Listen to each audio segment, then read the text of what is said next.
But if that impulse came again, what would happen to me? The thought of holding back never crossed my mind. I did not even consider trying to stop myself. Kill this girl. If I had seemed like if it had seemed like the obvious thing to do and I went through with it, then there's nothing I can do. Then the answer is simple. I must be insane. I've probably been mad since 8 years ago when I miraculously came back to life from a fatal accident. What the fuck? I'm cold. The sun has gone down without me noticing. What time is it now? Can't tell. My eardrums are filled with noise like a static TV. Static, static, static. The sound doesn't stop. It's terribly cold. If I stay sitting down on this bench like this, I think I'm going to die. Static, static, static. I don't feel anything. I don't care about that repeating noise of the freezing cold. My body is shivering. It may be due to the cold or the uneasiness or the fear or regret. I can't tell which. I've killed someone and I can't explain why I did it without any reason. What a joke. There's no reason, so there's no way I can explain it. I killed her just because I felt like killing her. Such a reason is insanity. Yeah, it would be so easy if it was just insane. If I was just insane, but my heart still remains sane. It's only because I'm still sane that I can feel this numbness. Static, static, static. The knife is still in my hand. Resolving this by killing myself, that's pretty easy.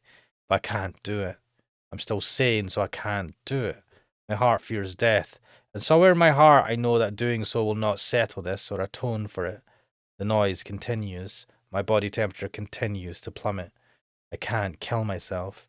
But if I leave things as they are, I'll disappear. Maybe that's for the best. Even if a killer like me survives. If I just quickly die.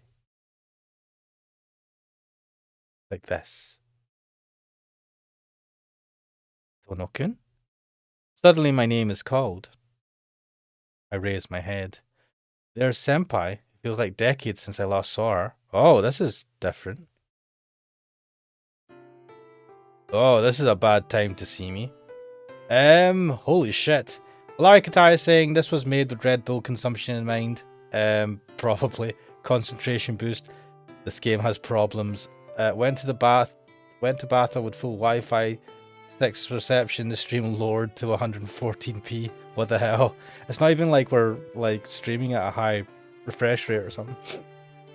What are you doing sitting out there here in the rain? Rain. I see. That static noise up until now was the sound of rain. No wonder it's cold. I can see now that I'm completely soaked and freezing. Oh, you don't even have an umbrella? You're going to catch a cold like that, Tono-kun. Senpai's voice is so painful. It was only a few hours ago that I had last heard it, but now it sounds so distant. Tono-kun? Can you hear me? Yeah. Wouldn't be so bad to catch a cold. Just reply without thinking. That won't do. You'll catch more than a cold with rain like this, even if it's October. The sentence cuts off as she touches me. How long have you been like this, Tono-kun? You're so cold. Senpai pulls my arm and forces me up from the bench. I'll lend you my umbrella, so please hurry and go home, and do something about your body. It will really be a matter of life and death if you don't warm up quickly. Yeah. But I can't go home. Can't go anywhere ever again. Can't go home after doing something like that. Don't think there's anywhere left where I can rest anymore. You know, it's very interesting because the last time we just kind of I think we fell unconscious at this point in the story, and then we woke up and we were back in our room. And so Hisui must have found us, or Kohaku-san, or both of them. And they must have seen Shiki in a horrible state covered in blood. And they didn't say anything about it. And I'm just wondering what the fuck. If they didn't say anything about that, what else are they hiding? What are they used to seeing? Senpai stares at me. I see. Then let's go back to my room. It's closer than your house, so it's perfect. Oh shit. Senpai pulls me by my arm.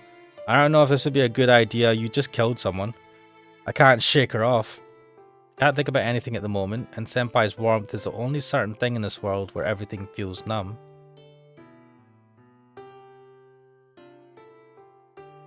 Oh, this is the first time we've been to Ciel Senpai's room.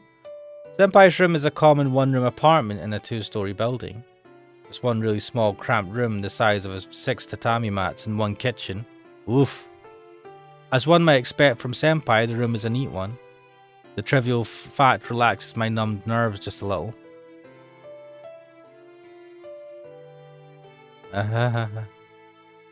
Here, please wipe yourself with this. She hands me a bath towel. Sorry I don't have any clothes that fit you. Please just bear with this for a while. I'll go prepare something warm for you to drink away. Senpai retreats to the kitchen. I'm left by myself in the neat room. I've never imagined coming into a girl's room like this. A girl's room. Well, you were in a girl's room before, just not long ago, and you did something pretty bad. The room of a girl. A girl's room which I forced myself into and killed a girl in. Yep. I feel like throwing up. What am I doing here? In such a place. I have absolutely no right to receive Senpai's hospitality here. Thanks for waiting. Here you go. Tono-kun. Got to wipe yourself down quickly. Senpai scolds me as she begins to rub my head with the bath towel. See, your shirt is all soaked too. You've got to take it off. Oh no, where is this game going? What? That what I missed? What did you do? Ah, Volare Kantari. So we skipped. What's happening is I'm skipping scenes in this game because I've already played them in the first playthrough. So what we skipped through and what happened was that we actually killed someone. Arkwood. And it's a pretty... The first time I came across that scene, it was pretty fucking horrid. Why we killed her? We don't know. We just like... There's just like this strong impulse all of a sudden, and Shiki just like follows her to her flat and then basically slices her to pieces with a knife. And so afterwards, he like, after killing her, he goes like, what the fuck did I just do? And that's why he's been like wandering around the town just in the rain in the days when Ciel Senpai found us. You might catch pneumonia like this. A very fierce looking Senpai undoes the buttons on my shirt. Suddenly her fingers stop. Senpai takes a long hard look at my chest. Ah yeah, she sees this scar. This is a healed wound, isn't it? She must be surprised to see the old wound on my chest. The burn-like marks are right in the middle of my chest. She might be surprised at seeing them because she didn't know. Yeah, they're fine. It's already been 8 years. I see. Thank goodness. If this wound was the reason you're acting funny, I'd have to take you to the hospital right away. Senpai gives a faint, soft smile. A twinge. When I see her smiling face, my chest hurts. It's alright. I can do it by myself, so leave me alone. Okay, I'll bring you some tea then. Well, if you take your shirt off, please use that sheet there and warm yourself. I wipe my trousers with the bath towel, but even so, my trousers are still wet. The sheet is going to get soaked if I cover myself with it. I take off my shirt and wrap the top half of my body with the towel. Ah, are you finished wiping yourself? Let's have some tea. Senpai sits down holding a tea set. Please sit down too, Tono-kun. I can't calm down with you standing up. I do as I'm told and sit down. Valarikatai saying, didn't you kill Arkwood far earlier? So we're doing a replay now of the game. So we did. And we did it far earlier, but what's happened is now this stream I'm replaying the game from the beginning. But the way this game works, it will allow you to auto skip all the scenes that you've already been through, and it will only take you now to the points where you've chosen something different that you haven't played through before. So that's why we're doing a lot of jumps all of a sudden in the story. You mean another run? Yep. Senpai pours some English tea and hands it to me. Ah, English tea. Neither of us say anything. Senpai drinks her English tea as if she doesn't notice my presence. Following Senpai's example, I drink some as well. It's hot. So hot that it hurts my tongue. The warmth puts a pulse into me. I feel like my heart, brain, and all my other organs that stopped begin to move a little again. Senpai says nothing. It's not long before the teacup is empty. Senpai naturally refills the cup again with more. Ah. I get the feeling that I have to say something. Tono-kun. I recoil in shock. I'm going out for a bit. Can I count on you to look after the house? Yeah, that's fine. Alright, then I'll leave it up to you. I'll be right back, so don't do anything funny.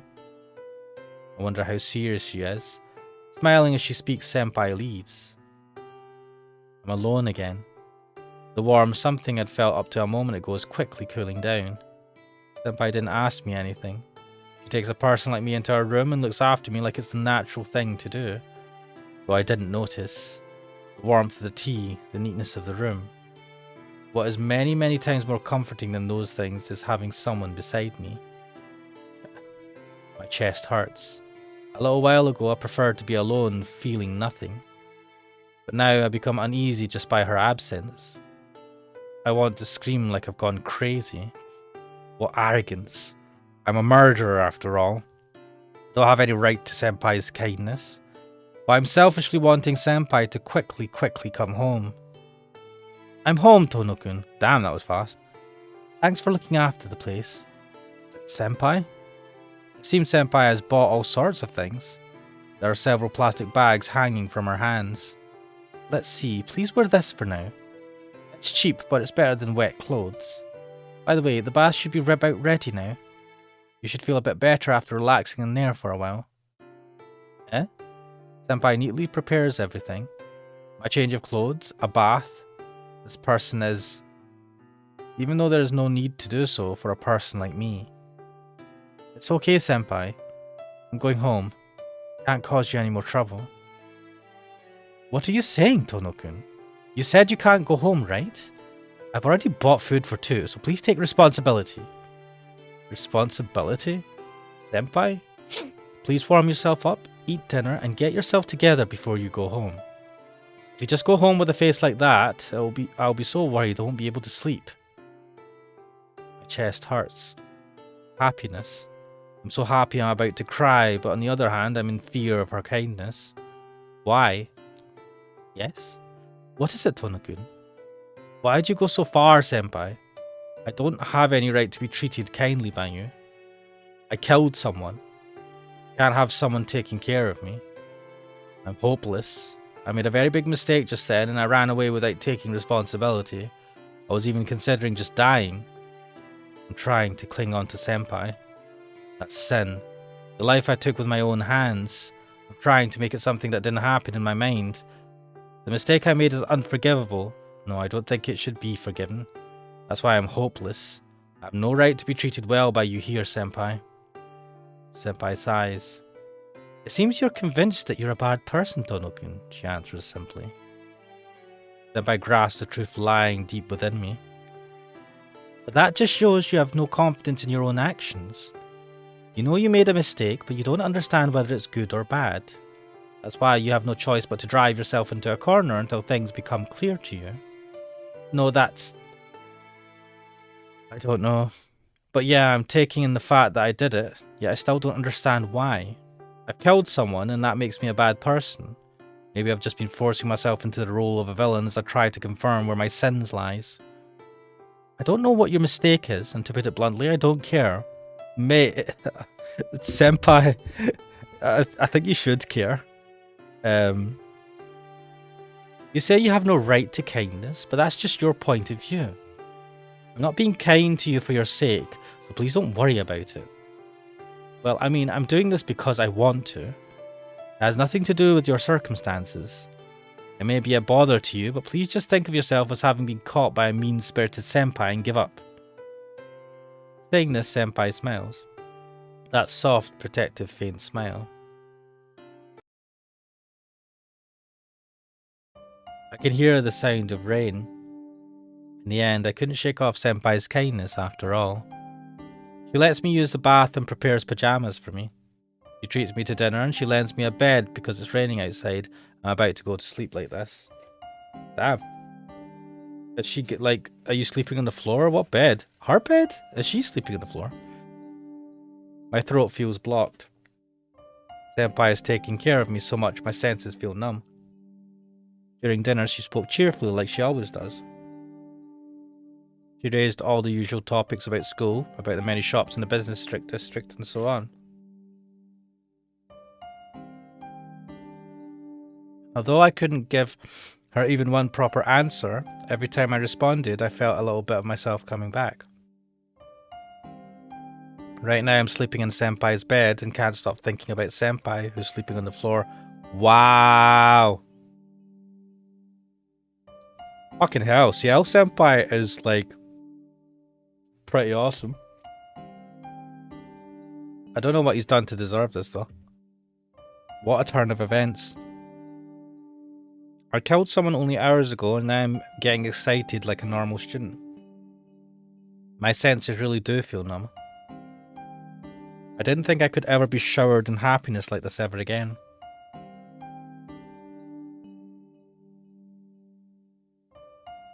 I can't sleep, so I just look around. I don't know what I should do next. I can hear the sound of the downpour outside. You're going to be late tomorrow if you don't hurry up and sleep, Tono-kun. Senpai, you're awake? Yes, I can't sleep until you do. I am a girl, after all. Interesting. I mean, fair enough. Smart. I'm sorry. I'll sleep in the kitchen then. Oh, how many times do I have to tell you? You've got a cold, so you can't sleep in a place like the kitchen. It's alright, so please just hurry up and forget your unpleasant thoughts so you can go to sleep. Unpleasant thoughts. It's impossible. That's not just something I can forget, it's something I shouldn't forget. Whatever the reason, I killed someone.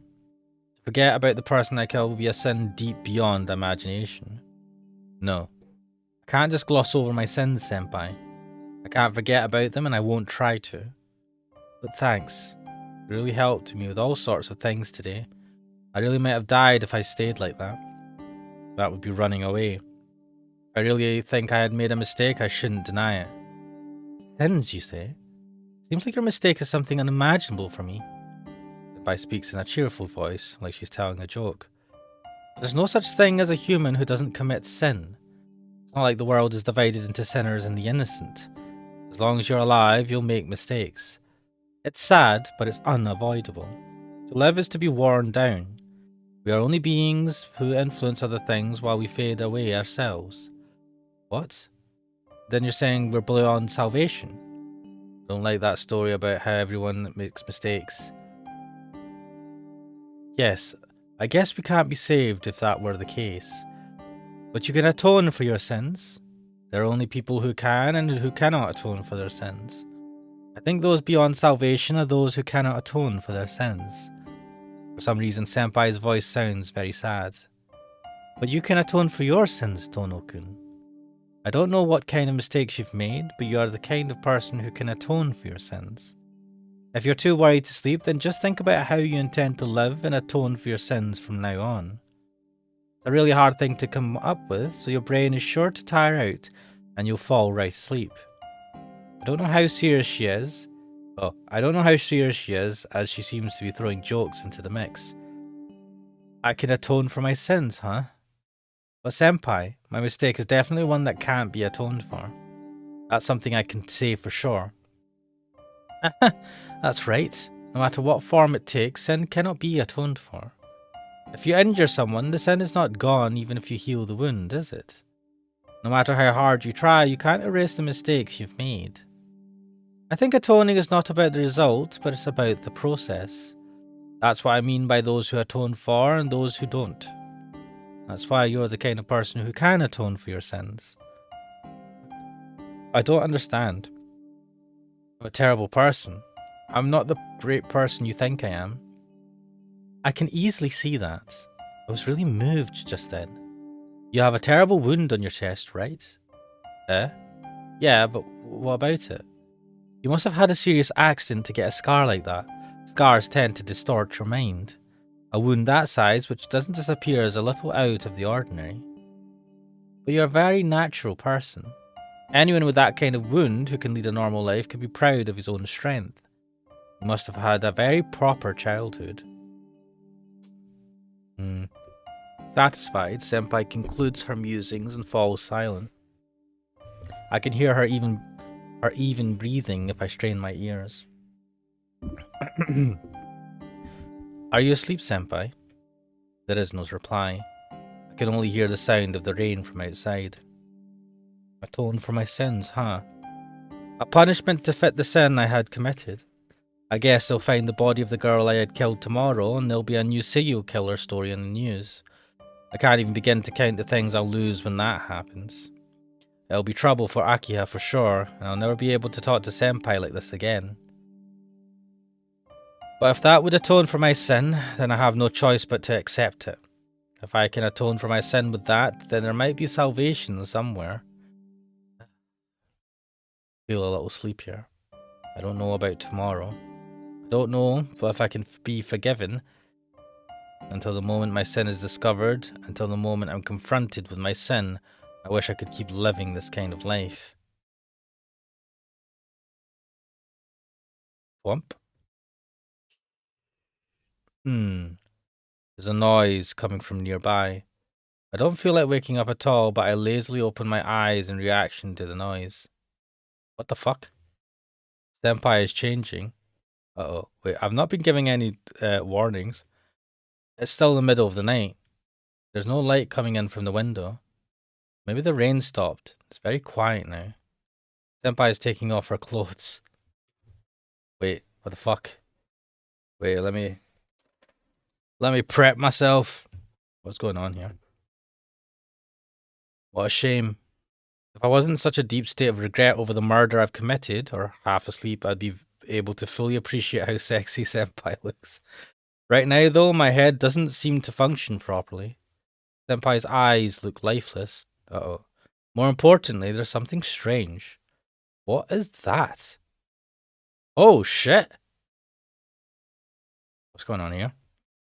There are odd bruises on her arms. Bruises? Mate, she's fucking lighting up like a Christmas tree. No, those aren't bruises. More like tattoos. There's something not right about this. There's something not right about glow-in-the-dark tattoos. I mean, come on, man, obviously. Uh-oh. I feel sleepy again. I think a lot of things are cluttered around Senpai's feet. But that's it. I fall into a deep sleep. Bellari Kantari is asking an angel. The black beasts? Wait, what? How the fuck did we jump to this bit?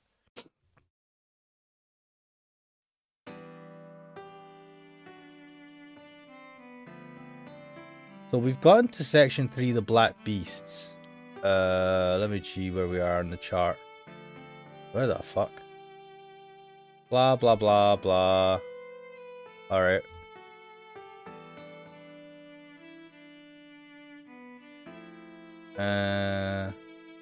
Okay. The sunlight streaming through the window wakes me. Maybe the rain stopped. I can't hear it anymore. Seems the sky outside is cloudy. The sunlight isn't what you call bright. Okay. I look around. This is obviously not my room. Ah, good morning. Did you sleep well last night, Tono-kun? Ah, I remember now. This is Senpai's room. I'd borrowed her bed for the night. Ah, yeah, good morning, Senpai. Becoming extremely embarrassed, I hop off the bed. I'm sorry about yesterday. I caused you all sorts of trouble and... Yes, you owe me one. Senpai replies with a smile. Oh shit. How do I put this? She seems very mature. Anyhow, thanks. I'll be going home now. Oh, really? It's barely 6 o'clock, Tono-kun. Yes, but I didn't get permission to stay the night away from home yesterday, so if I don't hurry back to the mansion, there's no telling what Akiha will say. Ah, your little sister. Well, I've already called her, so it should be okay. Oh shit. Wait, how did you get her number? Senpai delivers her earth-shattering statement with a casual air. Ooh, Akiha will be pissed. But you called my house, Senpai? Yes. I thought it wouldn't be right if I didn't contact them about you staying over. Is that a problem? What? I'm at a loss for words. Ciel Senpai calling my house means a girl has called my house saying Tono-kun is staying over at my place. That's, well... yes, it's a problem. A big problem. If Aka had been the one who picked up the phone, she's going to think I'm some kind of a playboy.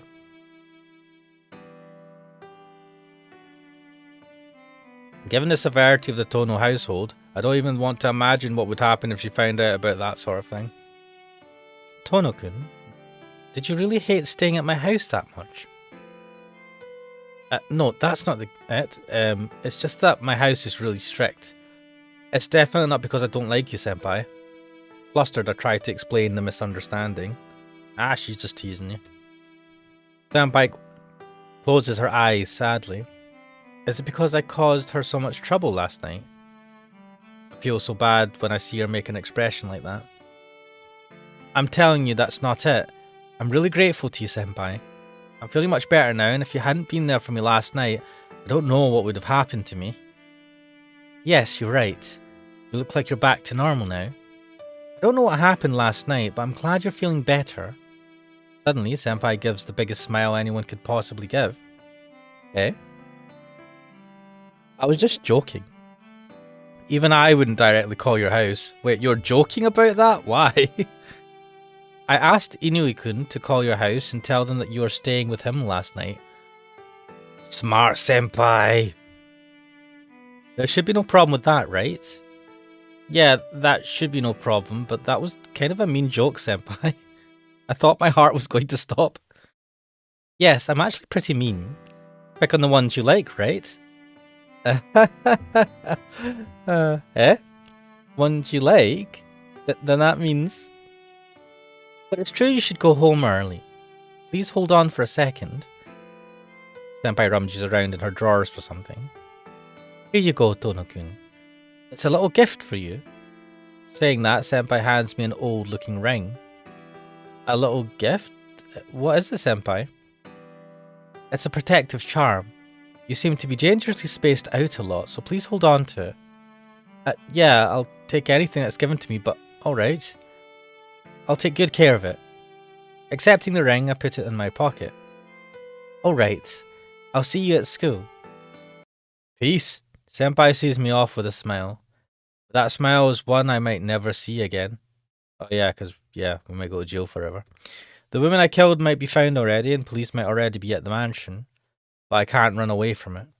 All I can do is thank Senpai and return to the Tono mansion.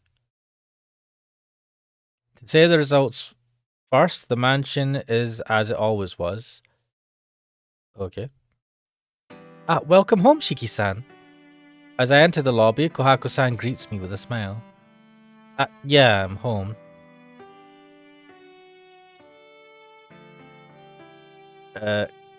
Kohaku-san? Do you want breakfast? I'll have it ready soon, so please wait in the sitting room. Akiya-sama has just finished hers. Kohaku-san patters off towards the sitting room. It's too peaceful. Maybe they haven't found the body yet. For now, I head towards my own room to change.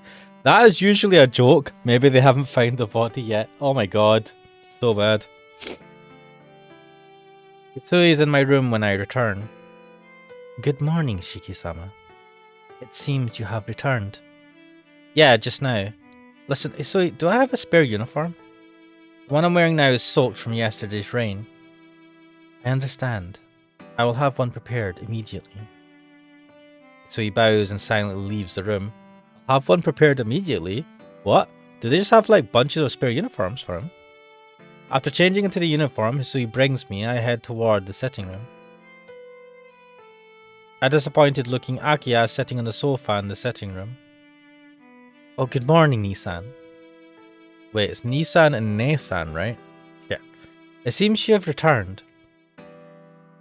Akiha's voice contains thorns filled with blame. Yeah, good morning. You look like kind of grumpy this morning, Akiha. Yes. I was unaware you spend the night elsewhere quite often. I'm more astounded than angry. Akiha glares at me. Pixel goes, did I miss Kohaku? Yeah, you did. Suck it. It's true I spent the night somewhere, so I can't argue. Well, I suppose there was no helping it if you weren't feeling well. The one called Inui-san is your friend from middle school, isn't he? Yeah, I see, so he was the one who called you? Suddenly I feel uneasy. What did he say when he called my house? Besides, even if you had to leave school early, you could have just called me and I would have sent a car to pick you up. I don't know why you're so reserved, but you are the eldest son of the Tono household, Nisan. Please use everything at your disposal. Besides, your body is weaker than that of a normal person. Ah. Oh yeah, I left school early yesterday. You collapsed from anemia just by getting soaked from the rain. Are you not feeling well, Nisan?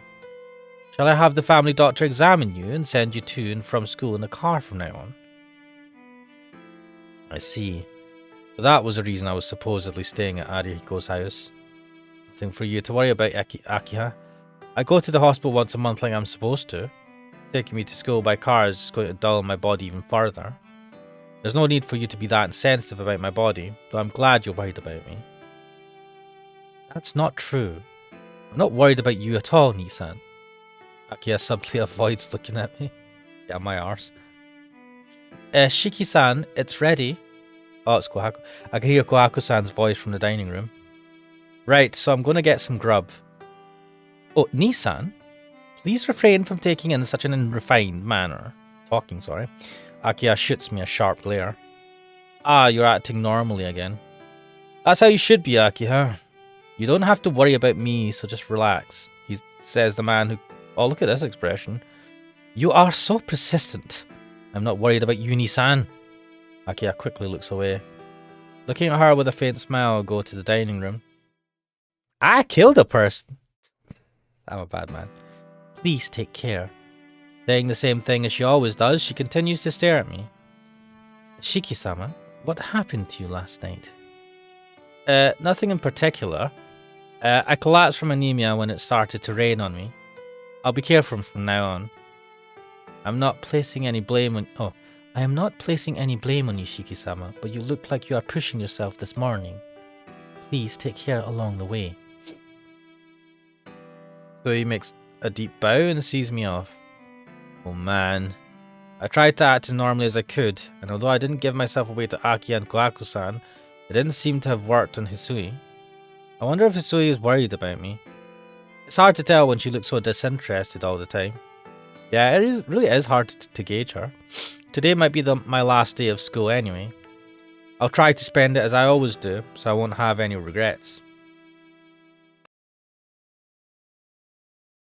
No matter how I feel, the morning is always the same. As I approach the school, I begin to catch sight of more and more students in uniform. It's Saturday, right before the day off. My footsteps falter as I think about how this may be my last school day ever. But still, as calmly as I can, I walk along the road that has become so familiar to me over the last 2 years. It's only a little way to this school once I pass this intersection. The light turns red and I stop in front of the crosswalk. The school fence is on the other side. Since it's a school path, the footpath is protected by a guardrail. Even now, the students in front of me are heading towards the school gate. There's no one but students from our school on the other side at this time of day. There should be no one but the students. But between the cars rushing by, I feel like I catch a glimpse of someone in white. What? She is there. Dressed in white with golden hair down to her shoulders. Long, slender brows and red eyes. I've seen her only once before, but there was no way I could mistake her for someone else. Did we ever get an explanation as to why he felt so compelled to kill her last time? Like, in the Arquid route, we never seemed to get an explanation for why, when he first met her, he got a murder boner and then murdered her. He didn't explain anything because the second time he got really weird with her and assaulted her basically was because she had used the golden eyes. But I don't think she had used the golden eyes the first time. 1 second, I'm just checking. Oh, what the hell? Right. What?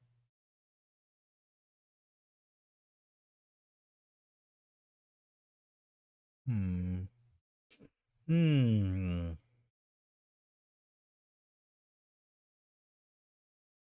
What are these options? What the fuck? It will be explained. Oh, cool. But that's impossible. I killed her myself yesterday, cutting her into pieces. The light turns green. The students around me walk toward the other side. I'm the only one amongst them who stands there, stunned. She sits on the guardrail, her legs swinging idly, as if she is waiting for someone. I can't tell how long she's been waiting, but her expression isn't a grim one. Who is she waiting for?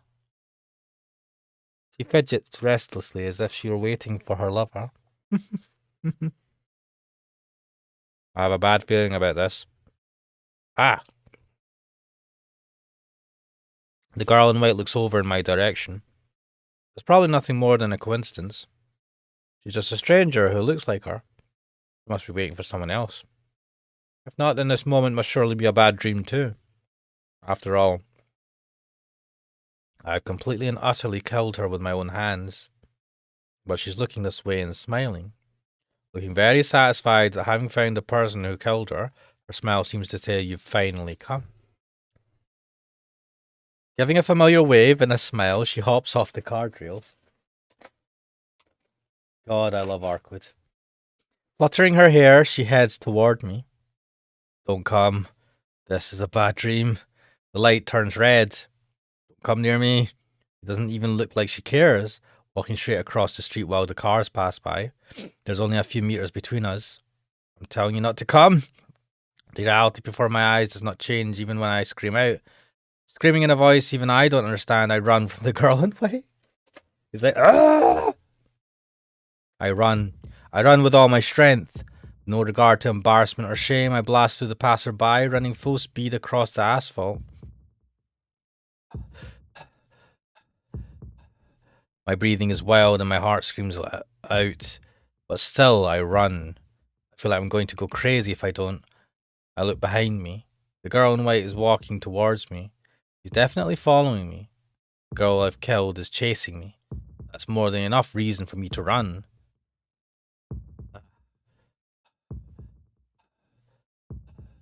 My heart feels like it's about to explode, but I ignore it and keep running. When I look back, the girl is still there. With those light footsteps, she follows me as I run away.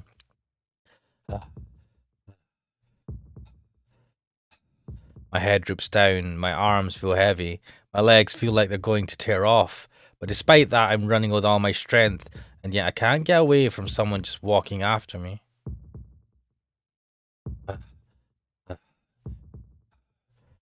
My breathing is out of control.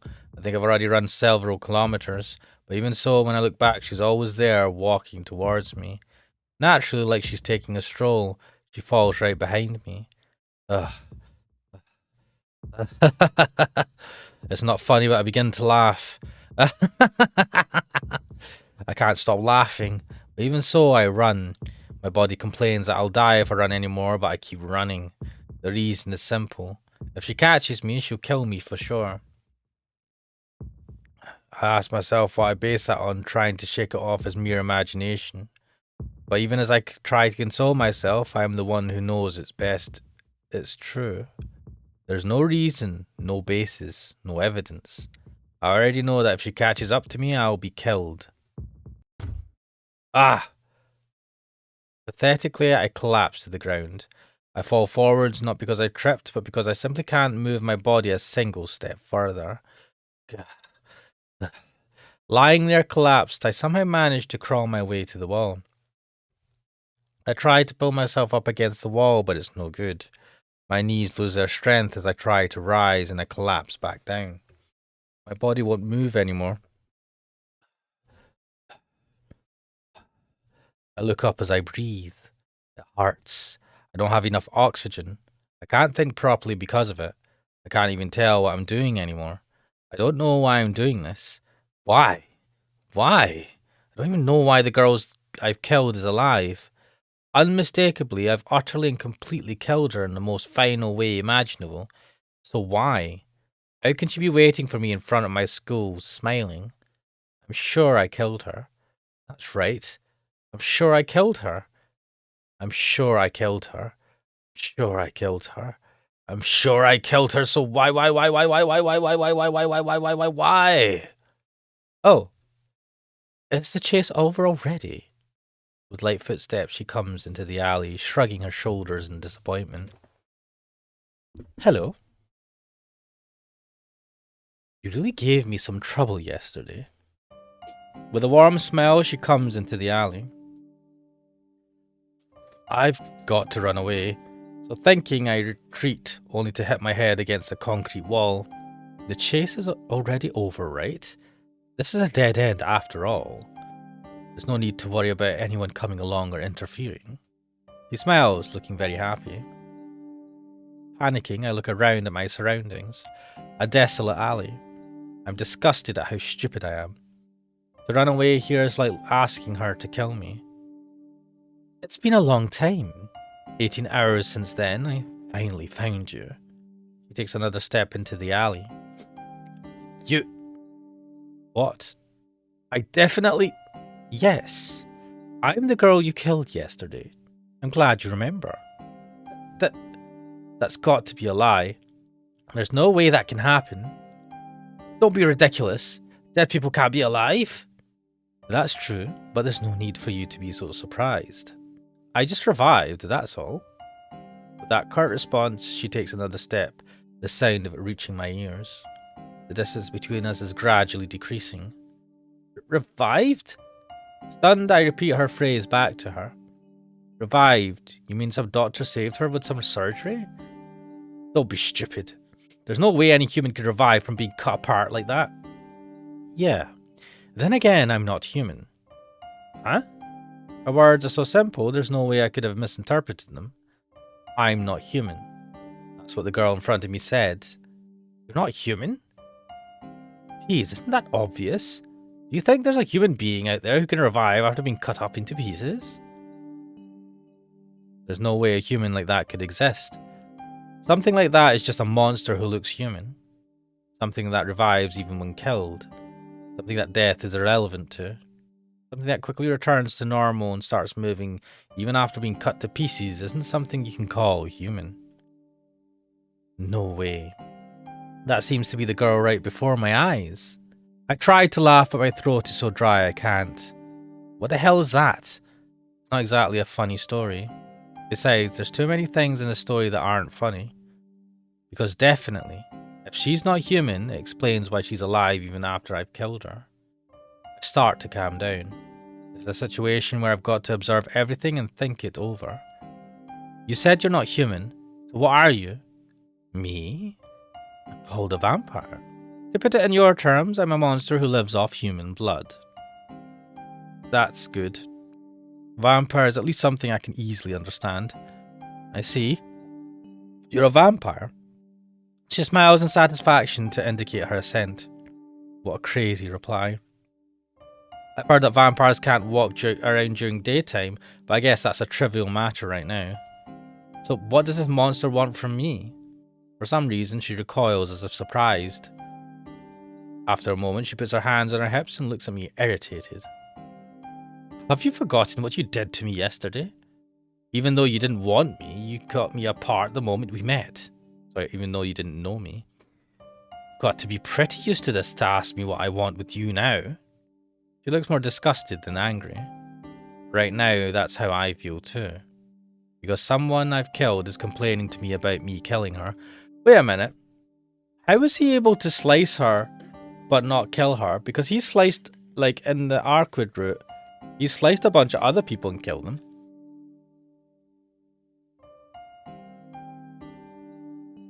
Did he miss her core? Is that what it is? I suppose he was under the influence of something, so he wasn't trying to kill her per se, or he didn't know how to kill her. Hey, are you listening, murderer? Damn. Yeah, I'm listening. Sorry, could you shut up for just a minute? I'm reflecting on how unlucky this is, even for me. Sheesh. I have the worst luck. There was a girl I wanted to kill for no reason. I killed her on impulse. Pure impulse. I agonized over it in deep despair, and even though I firmly decided to atone for my sins, the one I killed appears out of nowhere and says she isn't even human. Yeah, let's skip through this all. Right. So we have some options. Blah, blah, blah.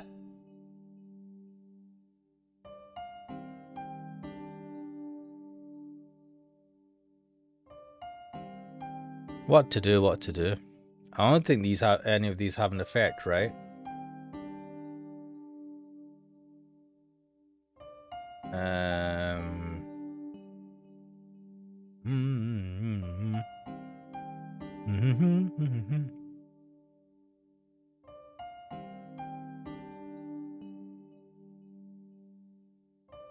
I don't know, I just say no, I won't cooperate. Because I think I chose to cooperate with her last time. There's no way I can help her. I was almost killed by just that black dog. What black dog? Oh yeah, if I go with her, I'll die for sure. I can't do something like that. It'd be suicide. I managed to glare at her and reply, trembling. She looks at me with displeasure. Suicide? Why? With your killing abilities, I would think you have nothing to fear. That was different. I'm sorry, but I'm just a normal student, not some kind of monster like a vampire. A normal student can't cooperate with a person like you. Oh? Do normal students usually cut up girls they don't even know? Good point. I feel weakened by her comment. But that was special. I've never felt that way before, and I've lived a normal life. Enough, shut up! Oh shit. Wait, did she say that? Eh? The pupils in those red eyes open up. Immediately, the feeling she exudes changes. The chilling feeling is unbelievable. I think my heart might stop beating just from her glare alone. Don't get me wrong. You killed me. I'm saving you and not pulling off your head right now just because you might be useful. My neck feels numb, like someone is slowly sinking a blade into it. My throat, which had been so hot a moment ago, is rapidly growing colder. The air I breathe feels heavy, as if the very air around here is freezing. I feel a cramped sensation that almost makes me collapse, an oppressive feeling full of despair, like the world itself were glaring at me. All that feeling of weight condenses and hammers into my brain like a bullet. Everything goes white. A disgusting feeling. Pain like someone opened a hole in my skull and is pouring in alcohol. That is the only way to describe the sensation. I can't even cry out. The sound leaking from my mouth are no longer human speech.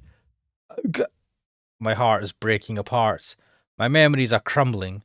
She's only glaring at me, but I feel like she's reaching into my skull and kneading my brain with her bare hands. If this continues, I'm going to be empty. Stop it! That's all I can say before I lose my sanity. Suddenly, the invasive feeling inside my head disappears. Released from the oppressive aura, I hug myself. I'm still alive, not dead. I'm still alive and breathing. I feel like I'm about to cry. To feel such deep emotion at such a simple thing is something I hadn't experienced up until now. How about it? Maybe now you understand your position a little better. God damn, talk about tightening the screws, eh? You think I can understand that?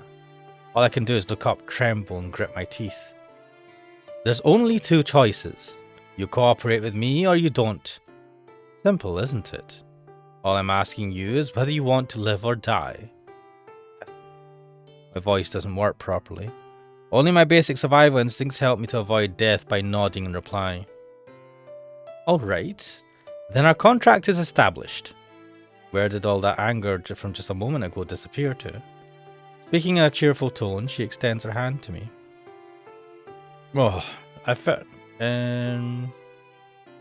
guess I can finally introduce myself now. I'm Arkwood. My last name is really long, so just Arkwood is fine for now. I'm a true ancestor-type vampire. How about you? I heave a heavy sigh at her unprecedented introduction. The sigh of resignation, evidence I've decided to accept this nonsensical situation. I'm Tonoshiki. Sadly, I'm just your everyday student. I've said it before, but I'm really not going to be much use. Grasping her, Arkwood's hand, I stand up. She takes a long, hard look at me and then offers me her hand again. Nice to meet you, Shiki. I'll have you take responsibility for killing me. Arkwood grins as she extends her left hand. There are all sorts of responsibilities in this world, but this is probably the first and last time someone takes responsibility by helping someone they've killed. Damn it. Do whatever you want. There's nothing else I can do. I grudgingly extend my left hand and shake hands with the woman in white claiming to be a vampire.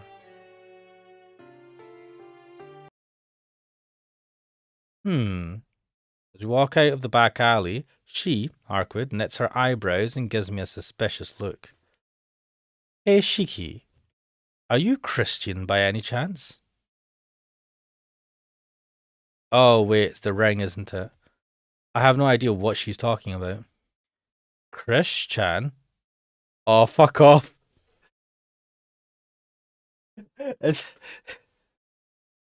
That can't be a fucking... What's with that question all of a sudden? I don't know any girls who've got a name like that. I see. Oh, I can't believe that was in there. What the fuck? I don't know. That was coincidence. Goose saying cosmic coincidence. It must be because this is from like... When did Christian become a big thing? I think it might have been after this. But then I must have misunderstood. After seeming to have made a decision, she turns towards the office district. Okay, let's go. We've got to find a safe place for now. Arkwood begins walking. Okay. There's no way I can back out now. Sighing, I follow after her. She was probably asking us because we have the ring that Ciel Sempai gave us, and she's probably sensing that. Skip. Right. Okay, what are these options? But the hurricane guitar is like Christian. Fucking Christian again. I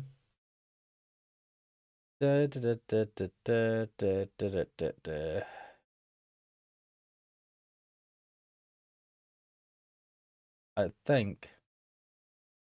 Can't leave her alone. Skip that. Oh, got a new option. What the fuck's this? Fine, but just for a little bit. No, I have a bad feeling about it.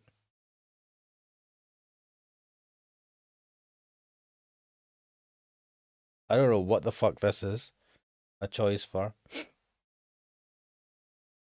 Arkwood doesn't look like she's going to give up. What? Am I? You know, I wonder if I'm looking at this guide properly or not.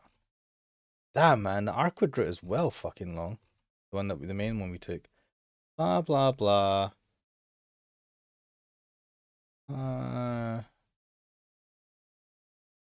Blah. So.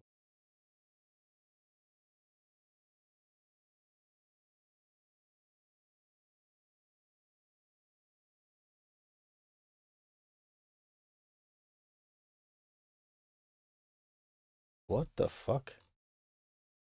It's when she asks to see her glasses. You chose no last time. Oh. Arkwood doesn't look like she's going to give up. Fine. Give them back as soon as you're done looking. I hand her my glasses. Arkwood stares intently at the glasses and then looks at me with frightening eyes. Ishiki, is the person who made these glasses in this city right now? I don't think she is. It's been 8 years, and it seems like she was only here for a week. I see. That's good. I don't have to deal with more. Well, it's probably safer not to deal with Blue in the first place. Anyway, Blue? Arkwood retreats to her thoughts. Blue? Arkwood? You know Sensei, I mean the person who made these glasses. I know her. A sorceress, she is one of only 4 of her kind. These glasses are truly a masterpiece. Valari Kantari is saying, is that female vampires can handle sun while menstruating? I don't know. Guybert saying, Aoko. Aoko, these are senpai. Oh, my days, my days, my days, my days, my days. Have I taken the right routes? Because I feel like I've fucked this. I think I have. Oh, shit. Come on. This route that guide seems fecked. Ah. No, you're fine. Okay. These glasses are truly a masterpiece. Even I can't break them. Arkwood's face grows even more serious. Wait, you're going to break them? Eh? Did I say that part out loud? God damn it, you're going to break my glasses? I knew it. You're going to break them after all. I retrieved the glasses from Arkwood. Jeez. You're the one who just said I couldn't stay sane without these glasses. Or do you want me to go crazy? That's not what I meant. I just didn't like how you treasured them so much. They stop him from going insane, why wouldn't he? Hey, listen, you.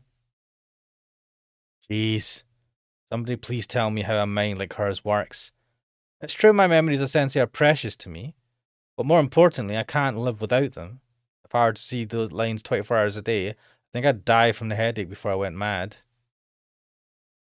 Yeah, let's skip all this shit. Wait, where? What the fuck? Oh, what? Yes?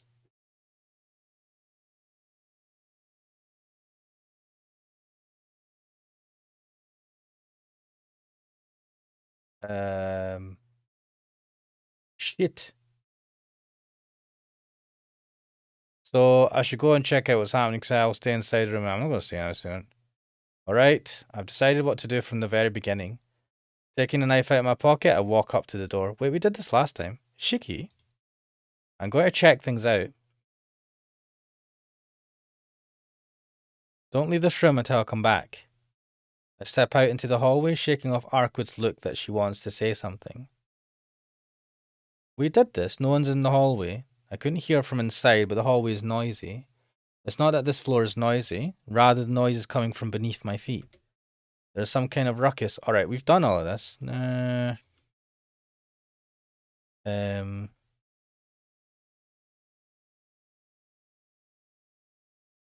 Right, if it doesn't skip, it means it's going to play out differently.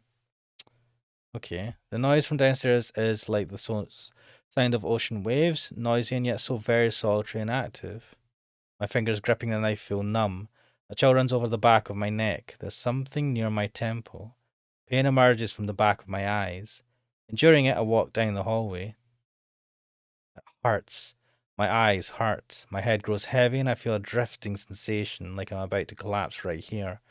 Yeah, I know what this is. This is the feeling I get right before I collapse from anemia. It hurts. It hurts. Unable to withstand it any longer, I remove my glasses. There are 2 elevators. One is stopped on the 1st floor, the other on the 5th. There's an unpleasant feeling in the air, a suffocating, tense sensation. I push the button to call the elevator. I just want to know what's going on downstairs for now. The elevator rises. 6th floor. 7th floor. 8th floor. 9th floor. Damn, what's up with it? The elevator is awfully slow.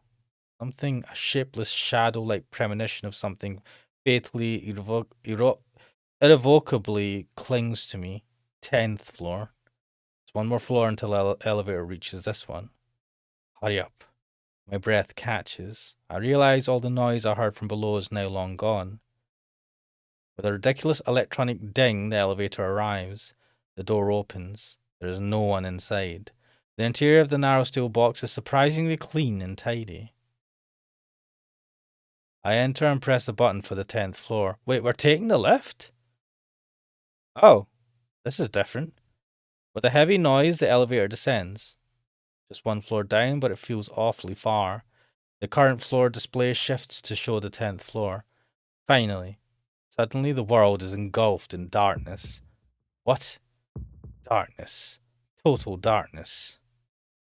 Pitch black, utterly without light. In that, all I can see is the faint glimmer of the lines of death. Why? My breath freezes my throat. From all around, some kind of rustling sound, like the sound of insects crawling around, can be heard. Rustle. Rustle, rustle. Rustle, rustle, rustle, rustle. I'm about to cry out, but I hold back my scream. First, I've got to examine the situation, just like Sensei taught me long ago, and then think carefully.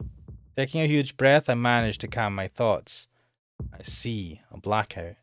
But a hotel like this should have a backup generator for occasions like this.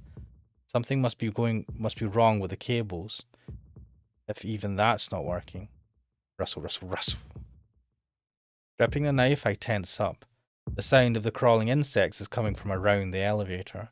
It feels like there are hundreds of giant cockroaches clinging to the outside of the elevator. There's no point in staying here. The display stopped when the 10th floor was lit. Then it means that if I open the door, I should be at the 10th floor. Guess I'll cut it. I whisper to myself. Thrusting the knife into the only lane I can see, I cut apart the door of the elevator. Uh-oh. The instant the door opens, I am enveloped by a suffocating stench. The 10th floor is filled with it. It's so thick, just breathing it is enough to clog my airways. But even so, if I were to take a step outside, I'd be on the 10th floor hallway. In the distance, there is a faint glow of the lamp marking the fire escape. Apart from that, the world is painted over in darkness. I take a step outside. Is anyone? I'm about to say there, but I stop. I don't quite know why, but I feel as though it would be a bad idea to raise my voice. I take another step. Slowly I enter the hallway. The corridor reeks of the terrible smell. A raw smell. The smell of beasts. That and a grinding sound coming from somewhere. There's been a stinging pain in my neck for a while now. The darkness is frightening. The silence is frightening. To find out what happened here is more frightening than anything else. The pain from the back of my neck running to the top of my spine holds back my nervousness. That throbbing pain. It's the price of my desperate attempts to repress the urge to just scream and flee. Rustle, rustle, rustle. Grind, grind, grind. Scratch, scratch, scratch. Ha! My breathing goes wild. My body is drenched in sweat. Knife in hand, I am unable to take another step. I have the feeling that if I were to move even a little, I would see something unimaginably horrible. Pants. But I'll really be in trouble if I don't get back upstairs. To stay on this floor is worse. It feels like each second passing is grinding a year off my life. That's how fast I feel death closing in on me. My breath comes quicker and heavier. Fortunately, I can see where the fire escape is, thanks to the lamp. It's down the end of the hallway. If I can reach that green emergency light, I can go back upstairs. Gripping the knife, I set down the dark hallway. Splash. I can hear something from beneath my feet. Guess the hallway is soaked in water. In addition, my feet keep bumping into things as I walk. Even so, I stay silent. Bearing with the terrible stench smothering me, I head for the emergency light. Only a few more meters to go. Then I see something squirming beneath the emergency light. Eh? I break my silence. A squishing, lukewarm sound. A dry, grinding sound. A wild, panting breath of beasts. What? Under the green light of the fire escape, all sorts of animals are swarming around some human-shaped object. I can't tell what sorts of animals are eating it. The hallway is dark and the emergency light is too weak. That's why all I can gather is this image. Numerous cockroaches are devouring the human corpse while emitting a laughing, buzzing sound. That's the only way I can make sense of this nightmare. Rustle. There's a noise coming from the direction of the elevator. I turn around. Perhaps because my eyes have adjusted to the darkness. Maybe it's thanks to the light from the fire escape. I now see exactly what sort of condition the hallway I just passed through is in. The hallway is a sea of red. Lying around within that sea are human arms and legs. The soaked hallway, scraggy, hard objects which I felt on my legs. That must have been what I had stepping on. My mind goes blank. The hallway is red only on the floor. Clinging to the ceiling and walls are all sorts of black things. It's not because there are no lights that they look black. They are black to begin with. They don't seem to have any solid shape, sticking to the ceiling and walls like some sort of liquid. But I know they are animals from the eyes. The glinting eyes of the many beast-like forms are trained on me, the only surviving human. Yeah, I managed to suppress my scream. The beasts are staring at me intently. They hold their breath, waiting to assault me the moment I scream out. I manage to regulate my ragged breathing. I can feel it awfully so that the moment I cry out, they'll all attack me at once. None of the creatures on the wall possess the same eyes. It's almost ridiculous to see even shark-like eyes clinging to the wall. I order my feet to move, but they won't budge an inch. Can't move. My feet will not move after having seen a world like this. Grind, grind, grind. The noise from beneath the emergency light grows smaller. Those beasts are probably finishing off the corpse. My breath catches. The rustling draws closer. It seems the creatures found their next prey, called Donoshiki. Ah, but my legs would not move. This world is too different. My mind doesn't operate properly. I've made a mistake. I shouldn't have come to this floor. Oh shit. Then, I can hear a terribly familiar sound. The very normal sound of human footsteps. A completely normal, common sense sound from the world I lived in until a moment ago. Ah! My numbed mind infuses strength into my paralyzed legs. I run. Kicking up soaked blood in the hallway, I dash towards the emergency light. Run. I have to get away from this place as fast as possible. But that was a mistake. Reacting to my dash, the black things cling to the wall and ceilings crash after me like a wave. I dash towards the stairs with everything I have. The black wave is so many times faster than I am, and in an instant my body is not consumed. Squeak. Squeak. What? With a cry, the black wave halts before my eyes. What? I don't get it. I don't get it. This probably is my last chance. I run. I run toward the stairs.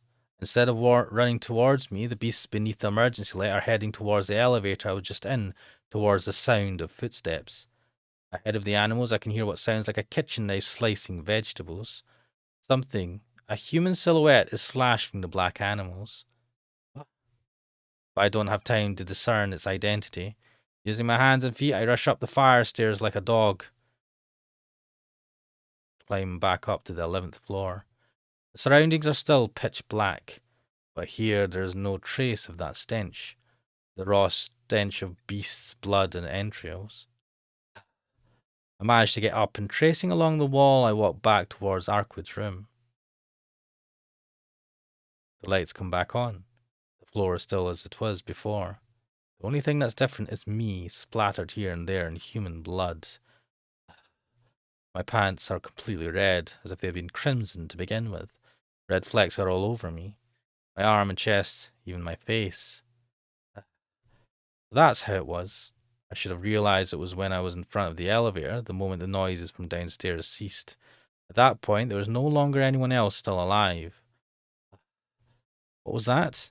What was that just now? A sea of blood? If the floor below this one was like that, what were the other floors like? What was that scene of carnage? What was that scene of hell? This and that and this and that. All of this had been the work of the enemy Arkwood was talking about. My teeth grind together.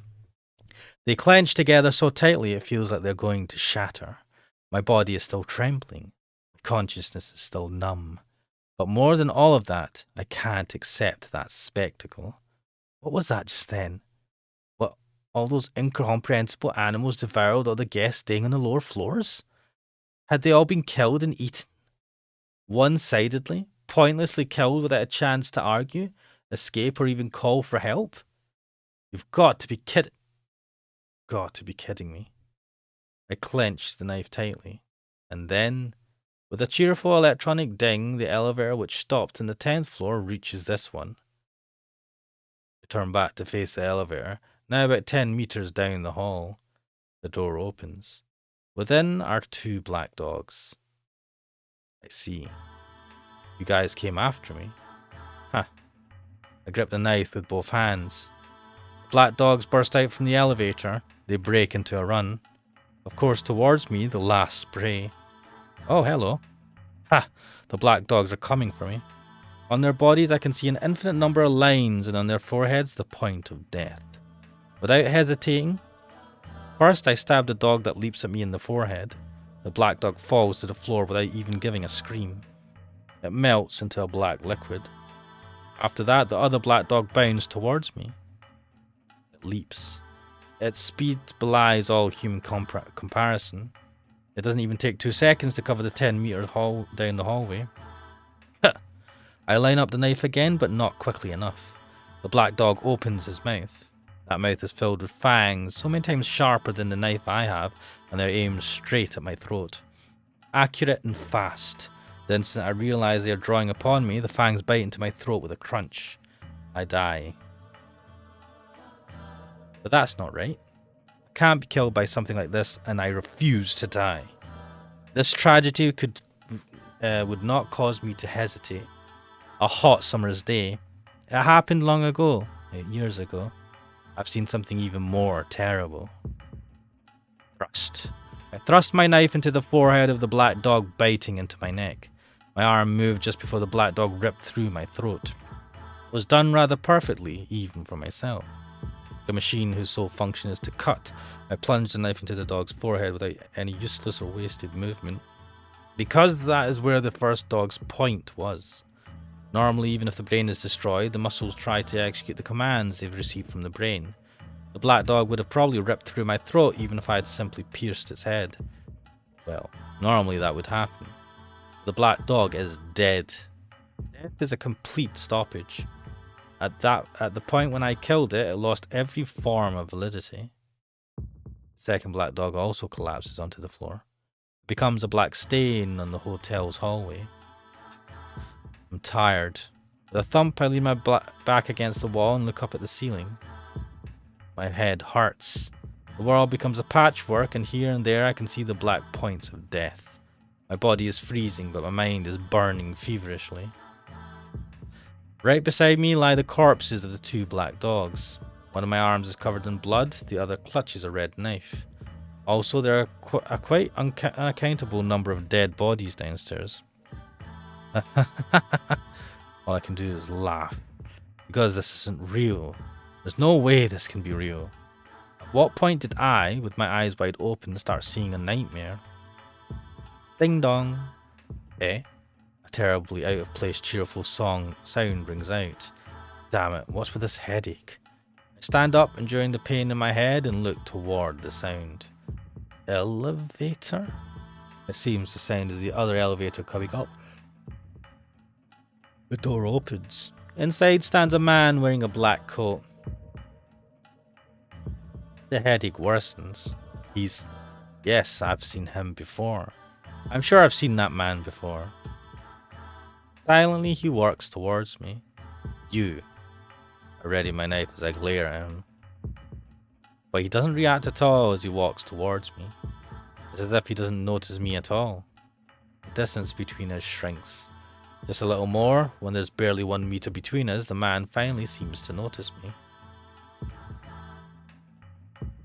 Those bloodshot eyes. The instant I see those eyes, which no human should possess, I lose all freedom to move my body.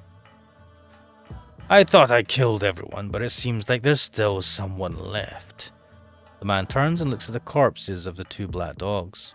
You pieces of filth! If you can't even take care of a scrap of meat, you're unworthy to be a part of my body. The man voices his displeasure as he raises his hand. His coat lifts like a mantle. Something's odd. With a splash, the black dog's remains liquefy and disappear into the man's coat. I can't even scream. Below the man's coat is pure darkness without even the traces of an outline. All that exists there is a mud-like darkness. This is dangerous. The sky is just too dangerous. My instincts sound the alarm wildly in my head, but I can't even lift a finger. The man in the black coat approaches me. It's not good if I stay here. The unstopping headache grows to be an unbearable level. What? Grows to an unbearable level, telling me this place is dangerous. Whatever the means, if I don't get out of here soon, I'm going to lose my life. But it's too late. The man is right before me. Those eyes aren't looking at me at all. Feed. He raises one of his arms. Below it lies a chaotic darkness. From there, something huge appears. Whomp. The sound of wind. That which has appeared from below the man's coat is a crocodile's mouth, easily large enough to swallow a man whole. Ah. Consciousness bursts. In panic, I slash at the crocodile's mouth, but it's a futile act. There's a squishing sound. I fall onto the floor. My throat is broken. I'm not breathing. I'm throwing up blood. Blood sprays from my throat in time with the beating of my heart. Yeah. My consciousness is splitting. The pain is obliterating my thoughts. Looking, I see that the right side of my stomach is basically non-existent. Oh shit. Cheeky? I can hear a voice, but I can't hear it very well. Not very impressive for a guard dog of yours. Man's voice. I can't believe a vampire named Chaos would play such a trivial game. Wait, who's the fucking saying that? It's like a poorly scripted nightmare, Nero Chaos. Arkwood's voice. I feel the same way. To catch one of the surviving true ancestors, I never dreamed I would be a part of such a foolish festival. This is a nightmare for me, too. The man's deep voice. But what is the meaning of this? I have heard that the previous executor could not even scratch you. What kind of a mistake is this? Right now, your presence is exceedingly weak, even weaker than a mere member of the dead. Were you attacked by the church before I arrived, Arkwood Brunstad? I can't hear Arkwood's voice. It is difficult to understand. There are only a limited number of conceptual weapons capable of harming you. The only people in possession of those are the church's assassins, and I don't think the burial agency would dispatch anyone this far east. Either way, this is most fortunate for me. I shall not ask why you have been weakened. All I am going to do is claim your head while I have a chance of winning. The sound of footsteps. It seems despite having said he was going to claim her head, the man in the black coat is now leaving for the elevator. What? Don't understand. It's just so hot. My consciousness blurs and fades. Are you awake? Arkwood? I open my half-lidded eyes. Arkwood is there in front of me. It appears we're in the hotel hallway. How do you feel? I think I've managed to close the wound, but I suppose it still hurts. Close the wound? That's not possible. The injury I had received from that thing wasn't even what you would call a wound. It took half my torso away with it. It's odd enough that I'm still alive, but for the wound to have closed, that would be practically miraculous. Huh? How come I'm still alive? I get up and check my body. There isn't any pain. The right side of my stomach is back to it as it was before. Though it does seem rather black and blubbery. But what? What did you say? What is this? I point towards the soft blubbery thing on my stomach. It's true that there's no pain and I'm feeling a surge of strength there, but I have the feeling that I saw something similar just a moment ago. I hope it's just my imagination. Yeah, that. It's a familiar Nero was using to reinforce his body. You killed it when it got you, right? It was still alive, so I decided to use it to replace your damaged parts. Familiar? So you mean the crocodile that came out from that man's coat? That's right. Isn't it great, Shiki? It's just that part, but you've powered up. Arkwood gives a genuinely happy laugh. For me, of course, this is no laughing matter. What the heck have you done? What were you thinking, attaching weird stuff to someone's body like that without even asking? What do you mean? I helped you, didn't I? I can't heal others, and you would have died if I left you like that. Or would you have rather died? Well, I'm thankful you helped me, but how am I supposed to live with a body like this from now on? Ah, don't worry about that. Once a familiar has been severed from its master, it's just a scrap of flesh. It's a bit unstable in form at the moment, but in time it will begin to imitate the properties of your body and you'll be back to normal. Plus, it will be tougher than your body's ever been up till now, Shiki. If you study magic, you might even be able to return it to the original crocodile form. Arkwood says, sounding more envious than happy. Aren't you happy, Shiki? Now I wish you'd be wounded all over. What? Fucking hell. You idiot. There's no way I can be happy with having something like this put on to me. No way. You're not happy, Shiki? Not one bit. I suppose I can survive thanks to this, but I don't want to survive by this method ever again. Okay, I'll make do with a different method next time. Arkwood mumbles a response. Is she repenting? Or did she not learn anything? I seriously cannot tell from a line like that. Well, it's alright. I was just shocked at first because it was so sudden, but you did help me, Arkwood. That's one thing I'm really thankful for. Really? That's an odd thing to thank me for, Shiki. I haven't done much. It's okay. I'm thankful, so be thanked. You don't have to feel bad about it. Yeah, you're right, I suppose. Arkwood seems lost in thought for some reason. Okay. Anyhow, let's get out of here right now. With all the fuss that's been raised, it's going to get inconvenient if we stay here any longer. All the fuss? Ah, that's right. None of the people in this hotel are alive anymore. I get up. My stomach doesn't hurt, but it feels as if my body belongs to someone else, and my mind swims. We'll head to my room for now, but Shiki... My mind sways. Arkwood is saying something, but I can't hear a thing. As if I'm falling into an abyss, I lose consciousness, this time for real.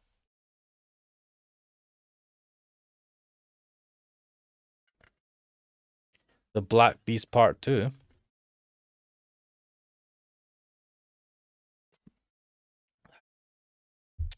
Wait. Is this going to be different now? Fuck. Black Beast Part 2. A Hungry Vampire, Fateful Night. Oh, okay. What? Nero Choice.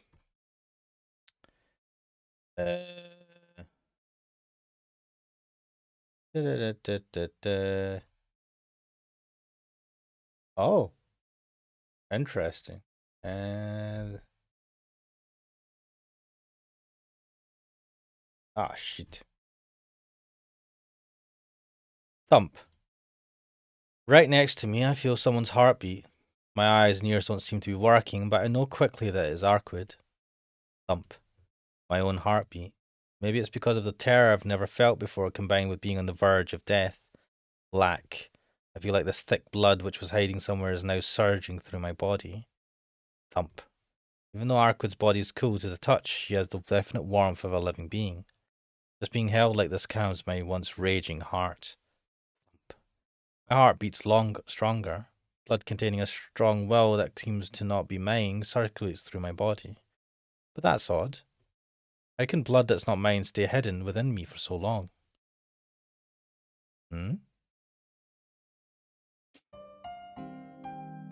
Investigators believe the cause of Takada Yuichi's motorcycle accident was a malfunction in the brake pedal which occurred while he was descending a steep hill. Fortunately, no one was killed in the accident. The newscaster's voice flows from the speaker. That voice awakens me from my slumber. Where am I? A large room I don't recognize. Huh? This is... I take that back. I do recognize this place. I've been in this room once before. It's Arkwood's room. I'm lying in bed covered by sheets. About past noon. Arkwood doesn't seem to be anywhere in the room, and uninteresting news fills the air. Where did Arkwood go? and I sense someone's presence in the kitchen.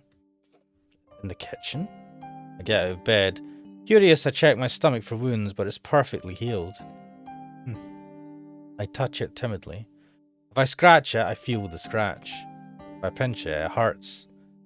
It looks like that black blubbery thing has really become part of my body. Well, for now I can't comment much on it. More importantly, I have to ask Arquid about what happened in the hotel. Hey Arquid. Next on the news, a massive number of people went missing in the early morning hours at a hotel in southern Minami City. I stop dead in my tracks. My eyes become glued to the newscaster on the television set. 103 people staying at the hotel are still unaccounted for. Furthermore, bloodstains can be seen within the hotel, and the police are beginning to suspect that they were involved in some kind of a crime. What are you saying? Bloodstains? It wasn't something that small and cute. The newscaster reads off the script with a disinterested tone. The screen switches to the scene of the hotel I stayed at earlier, and then a listing of the names of the 103 missing people. Of course, neither mine or Arquid's name are on the list. Furthermore, a large amount of wild animal hair was found within the hotel. It is presumed that the hair is connected with the suspect in some way.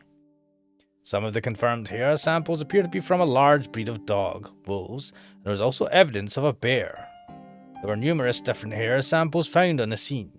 Ridiculously, what appeared to be shark bites were also reported from the scene. Click. I switch off the television set. 100 people. About 100 people back then. In just half an hour, they were all brutally killed. Bloodstains? Unaccounted for? How can you say that when you have that much information? I understand completely. Everyone staying in the hotel was killed by those incomprehensible beasts and devoured without a trace. Ugh. I resist the urge to throw up. I can't allow myself to vomit when I recall each and every event which occurred last night. Such a petty sympathy would set me lower than a filthy pig. For me, the only one who escaped death in that hotel, I won't allow anything else other than the hatred for the one behind it all. 100 people. 100 people killed without even leaving their bodies behind, only blood. The face of the man in the black coat surfaces in my memory. I don't know who he is, but it's no mistake to think he's behind everything that happened. Is my heart still numb? Right now, hatred wins out over fear and disgust. Or maybe even the feelings whirling inside my chest are just another kind of fear. It's ridiculous. I grit my teeth. I don't know if it is regret or fear, or maybe an unpleasant revulsion. But just recalling the face of the man in the black coat makes me want to break something and irritates me. You're awake, Shiki. Arquid pokes her head out of the kitchen. Oh. What is it? Making such a scary face. Did something happen? Arquid speaks lightly as if nothing happened at all. The feelings which were well worked forth inside me until now just disappear. Arquid, you be asleep right now? It's the middle of the day. That's true, but there's no way I could sleep while your condition wasn't stable. And I was thinking I slept yesterday, so it's your turn today. Yeah. Thanks. For some reason, I feel embarrassed and look away. Even though she's not human, she's really attractive. Anyway, Arquid, why did I sleep in your room? That man in the black coat you called Nero, what exactly is he? You're here because I brought you here. Shiki, you lost consciousness in that hotel hallway. I remember that vaguely, but why did that Nero guy leave? He seemed to be saying something terrible. That's because the sun was rising.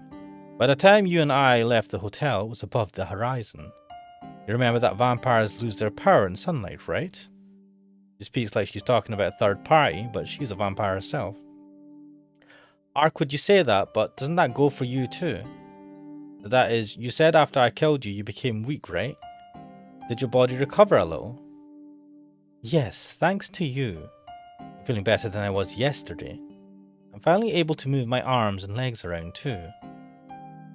Finally able to move her arms and legs around? Don't tell me. Wait a second, Arquid. You mean you weren't able to move around fully before? Huh? I didn't mention it. Most of my nerves weren't connected yet, so I was moving them using my willpower rather than physically. What? She didn't say. I never thought about or even noticed her precarious state. I remember how Arkwood bit her lip regretfully when that blue crow arrived. I think at that time, she really must have been frustrated she couldn't move no matter how much she wanted to. That's why she just stood there. See. So how much have you recovered now? Let's see. I can at least move my body. My body will be fine by tonight. I'm not able to gain back the power I used when I regenerated myself, so it doesn't change my weakened state. Her face is expressionless as she speaks these words. I see. Even if it's only little by little, I'm glad you're getting better. A sigh from heartfelt relief. Oh, what's wrong, Shiki? And just a little earlier you were calling me a monster. Idiot, I still think you are, but that's something else. I just wanted to thank you for helping me. Hey? I saved you, Shiki. Aku's eyes widened in surprise. It seems she wasn't even aware of it. Yeah, I have a few problems with your method, but you did save me. So it's a little late, but thanks. If you weren't there, I would have joined that list of 103 names. Thanks. It wasn't really anything. I'm the reason you met Nero, so you don't have to feel like you owe me. Maybe, but the truth is that you saved me. Since you did, I want to thank you. But if I didn't make you watch over me, you never would have been involved in all of that. I'm the one messing up your everyday life. So wouldn't it be more appropriate for you to hate me rather than be indebted to me? Well, certainly I do think you're a big bother. But you know, in the end, I think I have to take responsibility for my actions. A long, long time ago, someone taught me that. She said, whatever happens around me, I have to stick with things I started to the very end. While it seems quite natural, I am a supporter of that idea. Which is why I don't hate Arkwood. I just feel like I'm involved in something pretty bothersome. Oh, now that you mention it, I did say I needed a shield because you killed me. So I guess I don't have to apologize for involving you in such things. Right. The situation I'm in is my own fault. Your fault, huh? I think you have bad luck, Shiki. If only you killed some other girl than me, things never would have ended up like this. Hey, in the first place, you can't just assume I would kill someone other than you, Arkwood. I've only felt like that, stalked and killed only once, only Arkwood. Or I want to think she would be the only one. Did you remember something you forgot? No, that's not it. I never really thought about it before, but I just wondered why I wanted to kill you. Arkwood frowns as she looks at me. Well, it's a natural reaction. I, the one who killed Arkwood, is saying that he doesn't know why he killed her. There's no reason at all, right? Because you're just a born killer, Shiki. What the fuck? I mean, this makes sense coming from her.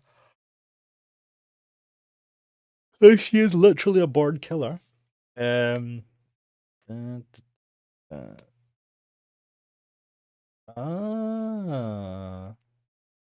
Ciel.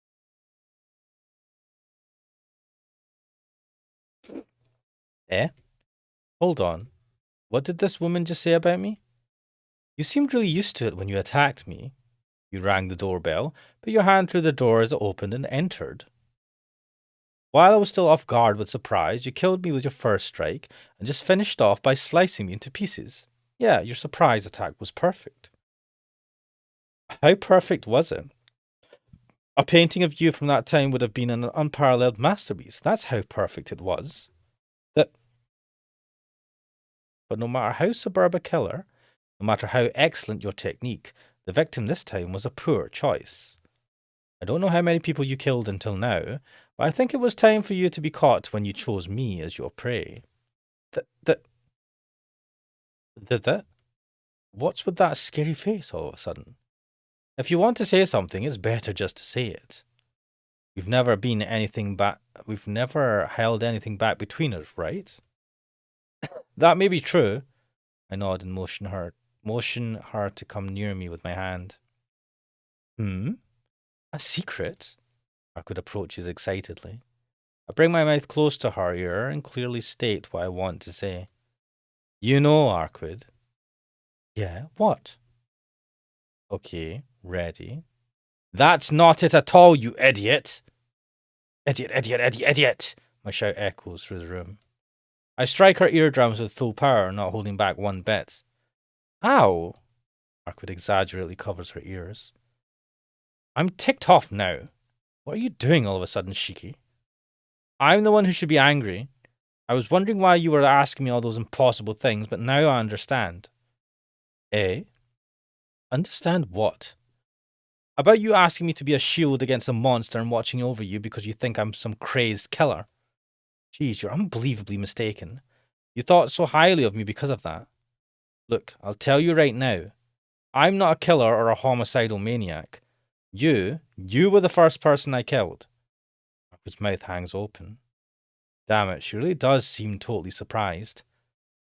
No way. It was your first time, yet you were that skilled? Yeah. Certainly I do have the strange eyes, but I still lived an honest life. I never even thought once of using these lines to kill people. But then why did you kill me? You never even saw me before. I don't know why either. I just became so fixated when I saw you on the street. When I came to, I had already sliced you into pieces. Oop. In this room, without reason, without purpose. I see. Yeah, I see. I don't have any right to be angry at Arkwood. Even if she's alive right now and isn't human, the truth is I killed her with my own hands. Why are you all quiet again? What do you mean, Shiki? I'm sorry, I have to apologize. Why did I conveniently forget such an important thing? Sorry. I'm sorry, Arkwood. I, Tonoshiki, killed you. More than anything else, I should have apologized for that from the very beginning. There really is something wrong with me. It's only natural she mistook me for a killer, because I don't even understand that impulse myself. So maybe Tonoshiki might be a real killer. The reality is I killed you, so I have to accept my sin and punishment. A killer like me can't mix in with the rest of society. Not realizing such an important thing until now is just too cowardly. No matter what Arkwood is, I'm somehow someone who kills for no reason. Valarikatai saying, so what is Arkwood actually, and what did she got you into? Right, she's a vampire. She's one of the, what they call true vampires. They basically, is it true vampires? I can't remember what the term is. She's one of the original vampires. Someone who is born a vampire as opposed to someone who is made into a vampire by having a true vampire suck their blood. What she's done is she's got us involved in her fights. So she's actually, her job is to kill other vampires. Not necessarily true vampires, but to kill other vampires, the ones that are being created by true vampires, because they cause issue. And that's her main job, and she's got us involved in it. I see, then you really don't understand why yourself, Shiki. I nod silently. Then you don't feel any enjoyment either. Yes, certainly there are those killers for whom killing is like breathing, but you really are normal, Shiki. That's right. At least I try to be. No, you are incredibly normal. Then I was the only one you wanted to kill. Valarikatai thinks she is fertile and bleeds. I mean, she bleeds, yeah. Fertile, yeah. Other than that, I never felt like that before. Oh, I see, then there's no problem. You're not a killer, Shiki. He says this lightly, almost dismissively. I don't think you have to receive any punishment. By chance, I was the one you wanted to kill. And worse, you are equipped with this unparalleled killing technique. But luckily I am a vampire, so no one died, right? So you don't need to be troubled so much. I don't think you have to worry about those morals of human society. Right now, the only ones who can condemn you are me, the victim, and you yourself. That may be so, but it doesn't change the fact I killed you. Right. Even if there is no punishment, the sin will never disappear. Of course, even now I still resent it, so it would be troubling if you just forgot. But you know, Shiki, if you feel that way and will always regret it, then I don't think there will be a problem. But that's just sugarcoating it. Ugh. I've read through all of this. Why is it making me read through this again? I'm not seeing any changes. Shiki. There really are people who will not sell their souls to the devil even if they hated the world. Like someone so honest they could apologize to a vampire. So I think it's right. No matter what people say, no matter how much you say you're not, you can still stay in the world you want to live in. I'm speechless. How can you smile and say that to the person who killed you? Arquid? Come on, we have a much more troublesome problem to worry about. Now that you are up, Shiki, I want to continue our conversation from before. That's right. More important than my own situation, I have to know about Arquid and what happened at that hotel. That's right, Arquid. Can I ask about the hotel from yesterday? Right. It is midnight. I am absolutely shattered. I think. So what task did she get you into? There's no specific task. She just has to kill there's a specific undead or vampire dude that she needs to kill. And so she's getting you involved in trying to kill him. Shattered? What? Right. Shattered. Shattered, not shittered. I think I'm going to leave it there for tonight. Because I am tired.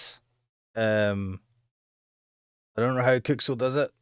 It's so easy. Oh, show my face. It's so easy just to sit back and watch a game being played. Shattered. Do you know what? That's you're not.